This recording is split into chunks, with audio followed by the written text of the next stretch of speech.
This is the book of Mark, chapter 13, and verse 7. It says, And ye shall hear of wars and rumors of wars. Be ye not troubled for such things, must need be, but the end shall not be yet. This is Mark, chapter 13, and verse 8, and it reads, It says, For nation shall rise against nation, and kingdom against kingdom. And there shall be earthquakes in diverse places, and there shall be famines and troubles. These are the beginning of sorrows. Shalom. First and foremost, I'd like to give all praises, glory, and honor to Yahweh Bahashem, Yahweh Shai Bahashem Parkadash. In the Heavenly Father's true name is Yahweh, and His only begotten Son, Bahashem, in the name of Mashiach Yahushua. Those are their true names in the ancient Paleo Hebrew, the Lash Parkadash, the other tongue. Shalom to the elders for preaching the word truthfully and sincerity. And shalom to the Akim, scattered to the four corners of the globe, preaching the word truthfully and sincerity as well too. And shalom to the Akwaf sisters as well too. And I say shalom. And this is a news article from the newstribune.com by Ellen Mitchell from thehill.com, updated October 23rd, 2023 at 11:15 a.m. And it reads, it says, U.S. renews warning it will defend Philippines after Chinese ship collides with vessels. Right, because keep in mind, I believe recently you had I would say about a couple of months ago, keep this in mind, you had the Philippines, Japan, and the United States. They had made an agreement to build up their security cooperation over there in the South China Sea, over there in the territorial islands over there, not too far from the South China Sea. Keep that in mind as well too. So as I read it again, it says the U.S. renews warning it will defend Philippines after Chinese ship collides with vessels.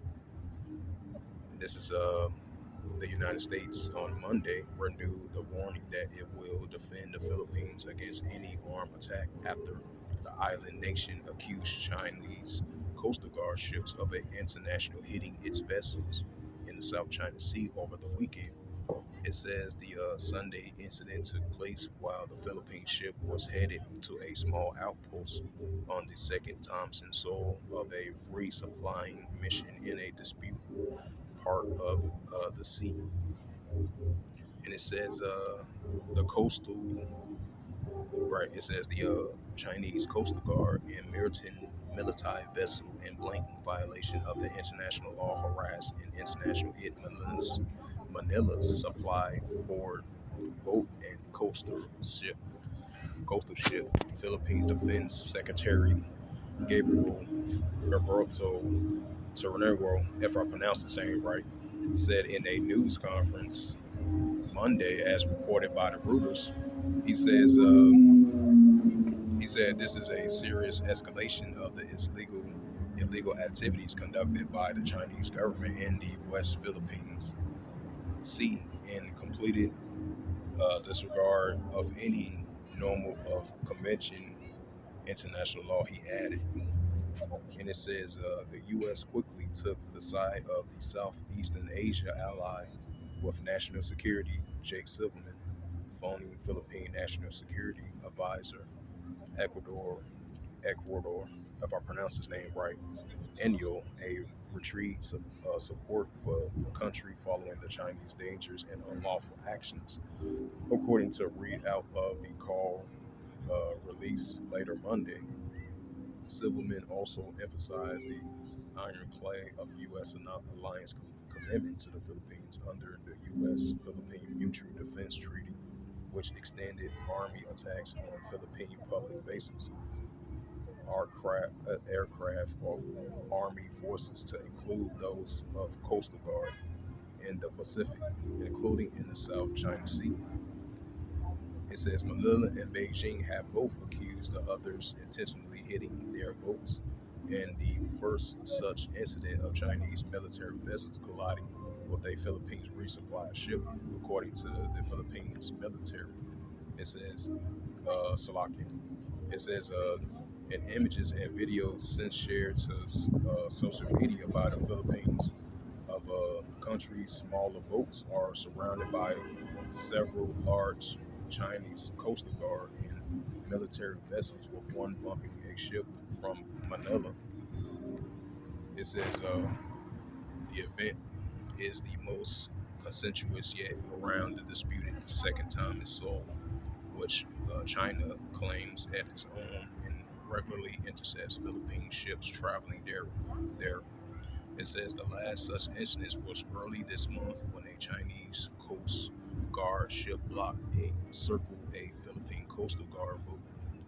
And it says the Philippines regardedly conducted a resupply mission for a small number of its troops who live abroad. A old warship deliberately run around on the uninhabited Seoul in 1999 to lay sovereignty claims.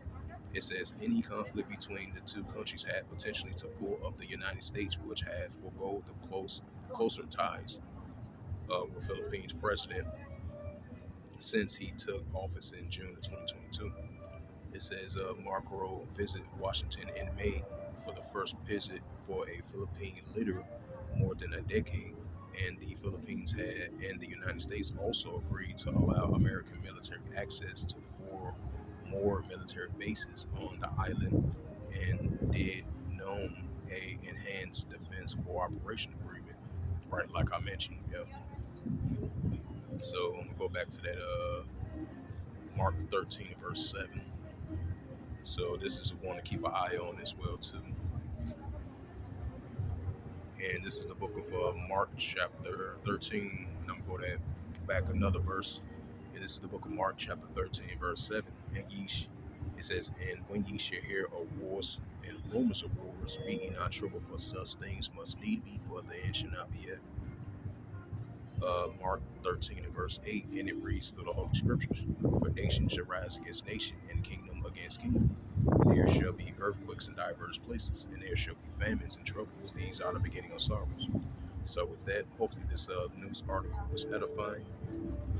From Ellen Mitchell from thehill.com, updated October the 23rd at 11:15 a.m. And it reads again, U.S. renews warning it will defend Philippines after a Chinese vessel collides with, right, a Chinese ship collide with vessels. And keep this in mind too, we've been seeing the ongoing tensions increasing between China versus Taiwan, and then China versus the United States over Taiwan. Of that of that situation as well too. Keep that in mind as well too, and that's not too far. That's from the South China Sea as well too. So keep that in mind as well too. So that shows you a prime example of Matthew's 24 verse 6 of these wars and rumors of wars are heating up between the different nations and different kingdoms. They have tensions between one another, so it's only going to continue to increase. So with that, I just wanted to add an additional note to that. So with that, hopefully this lesson was edifying. And with that, I would like to give all praises and glory and honor to Yahweh Ba'ashem, Yahweh Shai Ba'ashem HaKarkadash. Shalom to the elders for preaching the word truthfully and sincerely. And shalom to the Akim scattered through 4 corners of the globe, preaching the word truthfully and sincerely as well too. And the Heavenly Father's true name is Yahweh, and His only begotten Son, which is Hamashiach Yahweh Shai. Bahashem, in the name of Hamashiach Yahushua. Those are their true names in the ancient Paleo Hebrew, the Lashwan Kadash, the Holy Tongue. And once again, shalom to the elders, Wa Akim, Wa Akwaf. Until next time, I will say shalom.